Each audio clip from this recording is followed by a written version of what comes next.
with them to allow you to remain in your job, and you pledged that you would commit to improving your behavior. Did you do that? Did you request they not remove you? Did you plead that you not be removed and that you would change your behavior? That characterization is not accurate, Senator. So you did not change your behavior at all, or did you?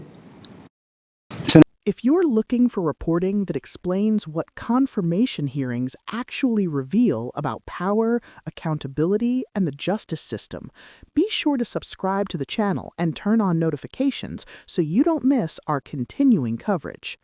I ask every nominee who comes before any of the committees on which I sit the following two initial questions that go to fitness to serve by the nominee. I'll ask you, Mr. Bove. Since you became a legal adult, have you made unwanted requests for sexual favors or committed any verbal or physical harassment or assault of a sexual nature? No. Have you ever faced discipline or entered into a settlement relating to this kind of conduct? No.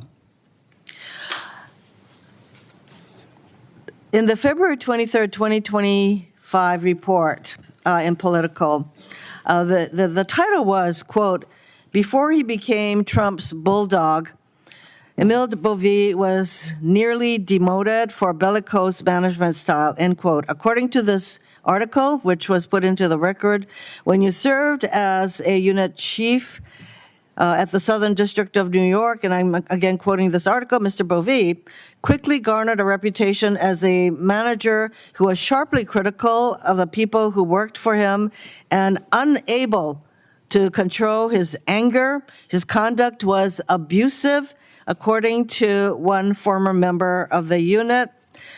Are you familiar with this article? I am. Okay. So going on, according to this article, in 2020 or early 2021, the Executive Committee of the U.S. Attorney's Office opened a formal inquiry into Bove's management style. They interviewed prosecutors who worked for him about his behavior, and they decided that he should be removed from his role as a supervisor, end quote. Of course, you are aware of this inquiry and their recommendation. As Yes? well as the fact No? that I was not removed. Yes? I was not removed, Senator. Can you speak into the mic so we can all hear your answers, please?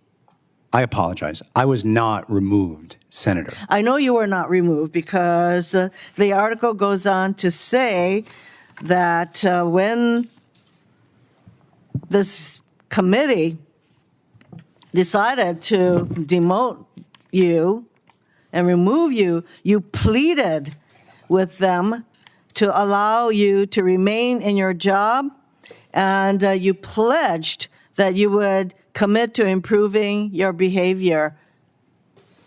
Did you do that? Did you request they not remove you? Did you plead that you not be removed and that you would change your behavior? That characterization is not accurate, Senator.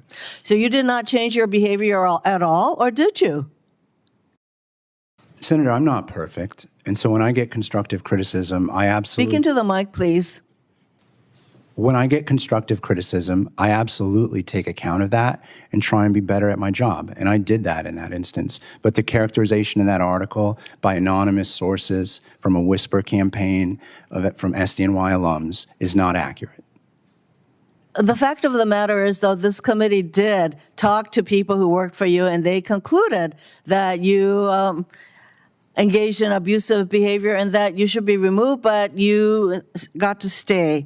And the article, you disagree with the characterization, but why would they go through all this trouble to investigate and all of that, and they let you stay, unless I hope that you had said, well, you would change your behavior. Because the attitude, the behavior of a judge, I think is, that is important for us to understand. During your time as a supervisor in the Southern District of New York, you supervised a team that prosecuted U.S. v. Alisater. You supervised them. Yes. And in that case, prosecutors failed to disclose evidence to the point where, even though there was a judgment of guilty, so it resulted in the jury's verdict being overturned and the charges dropped, and the district court wrote, which I think is pretty unusual, that there was, and I quote the district court, insufficient supervision. You acknowledged just now that you were the supervisor. Insufficient supervision of disclosure obligations by the USAO's unit chiefs. Do you recall the court making that assessment of your supervisory I do, capability? Senator, and I respect Judge Nathan, and I think that what she was trying to accomplish in that decision was to make sure that there were protections in place.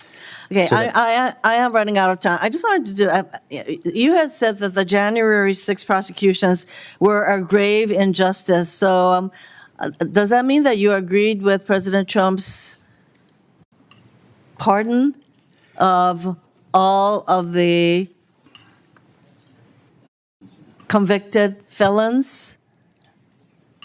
I am not in a position as a nominee, Senator, to comment on any president's use of the pardon power, which is committed to presidents. Once again, I should think that because you characterize those prosecutions as a grave injustice, I would think that you would be happy that the president pardoned everybody. Thank you. Senator Hall. A tense and revealing exchange played out during a Senate hearing when Senator Mazie Hriono confronted Emil Bove, a Justice Department nominee, over allegations of abusive behavior and questions about his fitness to serve. What unfolded was more than a clash of personalities. It was a window into how character, power, and accountability are evaluated when someone seeks one of the most influential positions in the federal justice system. Hriono began with two questions she says she asks every nominee, questions that go directly to trust and professional conduct. She asked whether Bove had ever engaged in sexual harassment or assault, and whether he had ever faced discipline or entered into a settlement related to such conduct. Bove answered no to both. From there, the senator turned to a different but equally serious concern, allegations of abusive management. Hriono cited a February 2025 Politico report detailing Bove's time as a unit chief at the Southern District of New York. According to that report, colleagues described him as sharply critical, prone to anger, and, in their words, abusive. The article reported that an internal inquiry was opened and that the office's executive committee recommended removing him from his supervisory role. Bove acknowledged he was familiar with the article but disputed its characterization. He emphasized that he was not ultimately removed from his position. Hriono pressed further. According to the reporting, she said, Bove pleaded to remain in his role and promised to improve his behavior. She asked him directly whether that happened and whether he committed to changing how he treated subordinates. Bove rejected the framing, calling the article inaccurate and describing it as a whisper campaign driven by anonymous sources. At the same time, he conceded that he is not perfect and said that when he receives constructive criticism, he takes it seriously and works to improve. That answer did not satisfy the senator. Hriono pointed out that internal investigations are not launched lightly, especially within one of the most prestigious U.S. attorney's offices in the country. She emphasized that the committee spoke to people who worked directly under him and concluded his behavior warranted removal, even if that recommendation was not ultimately carried out. The issue, Hriono made clear, was not whether Bove survived the process, but what it revealed about judgment and temperament. For a nominee seeking a senior role in the Justice Department, how one treats colleagues and manages authority is not peripheral, it is central. The hearing then turned from management style to prosecutorial responsibility. Hriono asked about Bove's role supervising the team that prosecuted the case known as United States v. Elicitor. In that case, prosecutors failed to disclose evidence, a violation serious enough that a guilty verdict was overturned and charges were dropped. As time ran short, Hriono pivoted to another controversial statement attributed to Bove, his characterization of the January 6th prosecutions as a grave injustice. She asked whether that view meant he supported President Trump's sweeping pardons of individuals convicted for their roles in the attack on the Capitol. Bove declined to answer directly, saying it would be inappropriate for a nominee to comment on a president's use of the pardon power. Hriono noted the tension in that response, suggesting that if the prosecutions were truly unjust, one might reasonably support pardons that erased them.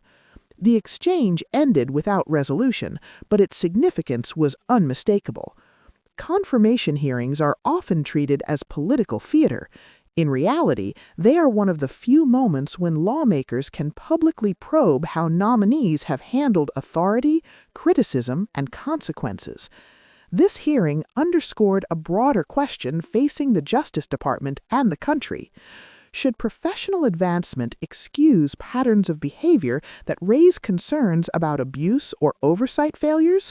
Or should those concerns carry greater weight when evaluating who wields the power of prosecution? If you want continued coverage that explains what these moments mean for the rule of law and democratic accountability, make sure you subscribe to the channel. We'll keep breaking down what's said, what's unsaid, and why it matters.